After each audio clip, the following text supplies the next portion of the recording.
thank Danilo and the Abigail Adams Institute for hosting this event in memory of Danilo, and for my fellow panelists as well for the opportunity to discuss what I think truly is remarkable work, this motivation in organizations. Manolo was a remarkable person, and I still remember when I first heard of his passing away. I'd been in contact with him, had sent him messages, hoping, praying for recovery, but when he did finally pass away, feeling that our world has lost someone who truly is remarkable, whose contributions have been tremendous and affected the lives of so many others. Manolo was generous. He was remarkably thoughtful. He was joyful. He was spiritual. He was giving. He was loving in many ways, and I think he manifested many of the values and ideas put forward in this book. And I think this book is therefore itself a powerful testimony to his life, to his contribution. And as I was returning to this material yesterday and preparing for these remarks, that gift, that contribution came back to me. I was encouraged. I was brought to reflect upon my own life. I personally benefited yet again from going through his ideas and his work in a time where I am facing quite a number of challenges with regard to career and management and leadership. Coming back to these questions, coming back to those fundamental motivations was a tremendous encouragement for me, and felt it set me back on the right track. Yet again, to be giving, to be loving, to seek those higher goods and contribute those to others, and to ground one's decisions in day-to-day work, in these ideas, in these ideals. So I was asked to comment on chapters 4 and 5. 4 was transcendent motivations, 5 spiritual motivations. So I'll offer some brief remarks in summary of each of those. I'll pose some questions that I have been left with going through this material again, and then offer a few final reflections. Chapter 4 is on transcendent motivations. This is sort of the second move Manolo makes beyond that 2x2 matrix. As Donna had indicated, initially he starts with extrinsic and intrinsic motivations, and what he then calls lower and higher order goods or motives or ends. And the first move he makes to expand this, which Donna and Kevin remarked on, was to expand the notion of the goods to not just the lower and higher, but also to the moral, which he then, as was discussed, reframes as, in Aristotle's terms, the useful, the pleasant, the moral. The second move he makes to expand the matrix is to introduce the notion of transcendent motivations. While the extrinsic motivations were sort of receiving the good, and the intrinsic motivations were achieving the good, he argues that if we're really going to understand human motivations properly, we need to acknowledge what he calls transcendent motivations, giving the good to others. He argues that we are not inherently just selfish. It's not just about receiving and achieving, but if you simply ask people why they are acting as they do, often it is to give. It is to give some good thing to others. So he makes the case that we are not purely selfish, and I'll come back to that momentarily, but that we do give others useful, pleasant, moral, and eventually he also discusses spiritual goods. And as I was going through this material and his description of giving these useful, pleasant, moral goods, I was led to reflect on the nature of parenting, for example, and how much of parenting is providing both the useful goods, but then also the pleasant goods, of meeting the psychological needs, of allowing development, but then also the moral goods and the spiritual goods as well, trying to shape and form one's children. And so it made, I think, good sense in the context of parenting. But what's remarkable about Manolo's work is he takes it from those intimate relationships to management. And he says the same dynamics really should be at play in management. And every chapter is filled not just with wonderful ideas, but also advice, practical tips, probing questions. And so I just want to read through some of the practical tips in chapter 4 on transcendent motivations. And, to think about these questions, first I'll go through the practical tips and then some of the questions that he poses, but in the context of management, in the context of leadership. So first he discusses how that we need to balance the extrinsic and the intrinsic motivations. But then he says, when that transcendent motivation, that motivation to give, to transcend the self, to give to others, when that transcendent motivation prevails in us, it becomes a habit. And then we start seeing potential for human growth in everyone we meet. The more we put the transcendent motivation into practice, the more we'll see its benefits, and the higher it will become at our set of motivations.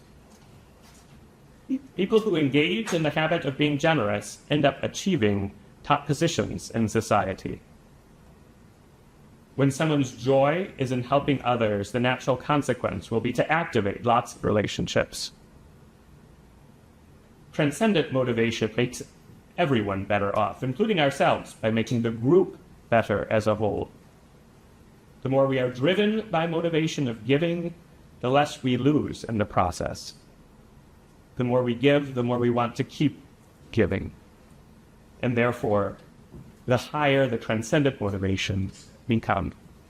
One can simply imagine what a world would look like where management and leadership embodied these principles, embodied these practical tips that Manolo is passing along. And so he asks us to reflect on our own lives, both in the context of our relationship, but also in the context of leadership and management. How often do I try to serve and do my best to help others, to help in solving their problems? How often do I make people around me feel good? How often do I try to leave people around me feeling better than when I found them?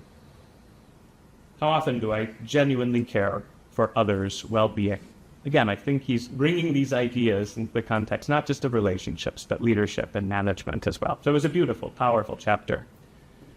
Chapter 5 then moves on to expand the matrix yet further, and it does so by introducing spiritual good. So we've got the useful, the pleasant, the moral, and then he also argues we need a fourth level. We need to think about spiritual good, which he essentially defines as those goods extending beyond rationality, or those that in one way or another require faith. He comments on how in Maslow's later work, he acknowledges the existence of these goods, which he refers to as values of the spirit, or being values, or be values, but which Manolo refers to as the spiritual goods, resulting in spiritual motivations. While he says not all will acknowledge the existence of the goods themselves, everyone should acknowledge the existence of these motivations, that many throughout the world pursue these spiritual goods. It motivates action. And that if you ask people why they act, in many cases, it is to pursue something related to their faith, something related to their spirituality, something related to their religion. And if we are going to think about human behavior holistically, we need to acknowledge these motivations. And so this is not just a matter of do you embrace a faith perspective or not. No, this is an acknowledgement that even if you don't, others do. And that these are powerful motivations in people's lives. These need to be taken into account and are thinking about other people and in our management as well. So he acknowledges the complexity, talks about 3 different levels of spirituality, the sort of non-religious spirituality that he still says this is real, often a kind of ultimate sense of connection or ultimate sense of meaning and purpose, not just any meaning and purpose, but what really is most important. But then he says there's also kind of broad religious and spiritual goods or spiritualities related to notions of the origin of life, of the existence of God, of what happens after death. And then there's what he calls narrower religious perspectives, which really turn to the question of the existence of a personal God. And this becomes important in his later chapters in development as he expands the matrix yet further. But he says all 3 of these levels really constitute genuine spiritual motivations for people, and that there is an extrinsic, an intrinsic, and a transcendent set of spiritual motivations. We seek to receive spiritual goods, we seek to achieve spiritual goods, and we often seek to transmit or contribute spiritual goods to others. And all of this is important in understanding the fabric of our life and of our actions and motivations. And then some very interesting material at the end of the chapter on sort of the intrinsic spiritual motivations. How do we achieve these spiritual goods? And are we really taking time to do so? Are we putting in the necessary effort to attain them? Are we spending sufficient time in reflection, in contemplation, for those who are religious, in prayer, that we have a role in bringing these about, and that much of our life and society today in the hectic pace prevents us from doing so. So he concludes the chapter with a call back to acknowledging these spiritual goods, but also doing what we can to pursue them. I thought both chapters really contributed a great deal, helpful in my own thinking. But also some of them left me with questions, some of which are addressed in later chapters as well. But one of them was sort of the relation between frameworks. In some ways, the whole birth of the book was trying to bring frameworks together, the extrinsic and intrinsic motivations with higher and lower order goods. But as I thought about his hierarchies here and its relation to my own discipline of public health, and I was left wondering, what is the relation of this to, say, the World Health Organization's definition of health, which is health is a state of complete physical, mental, and spiritual and social well-being, not merely the absence of disease or infirmity. Over the years, many have proposed adding a spiritual dimension to this, what we've sometimes referred to as the WHO plus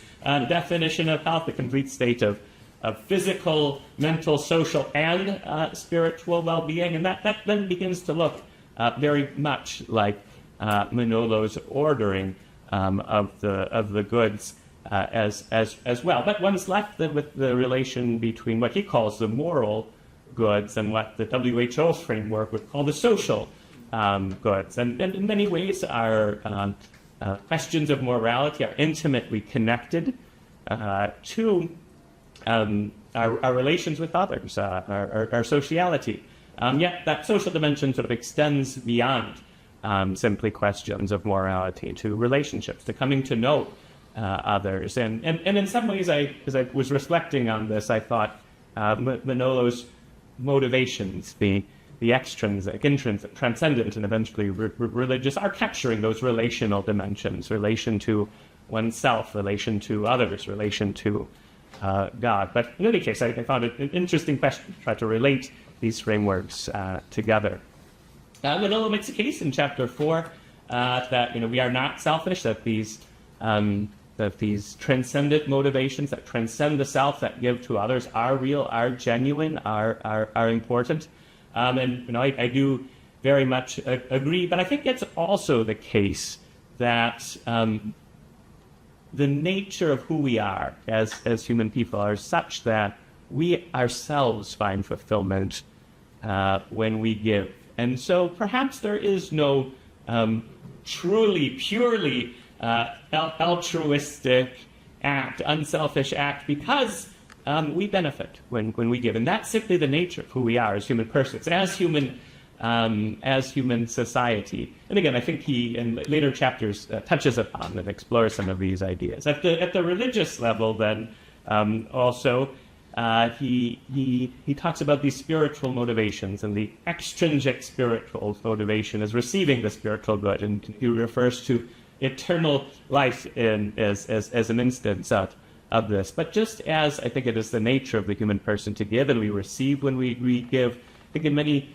Christian understandings of spiritual good, it is by loving God that, in fact, we receive. So that some of these motivations, in fact, come together in the context of God, in the context of religious life.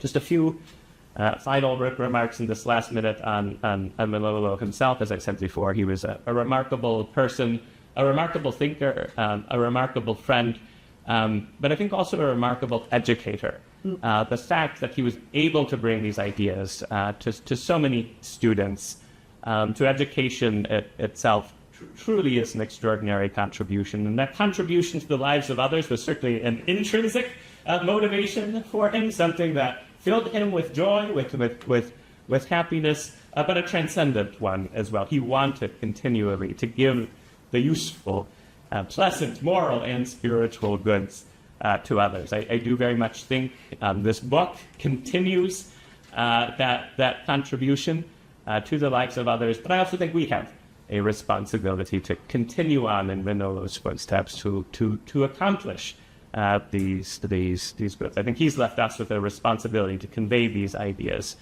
to others as well. So once again, very grateful for Bill and the Abigail Adams Institute for allowing us to do so here at this session. Thank you.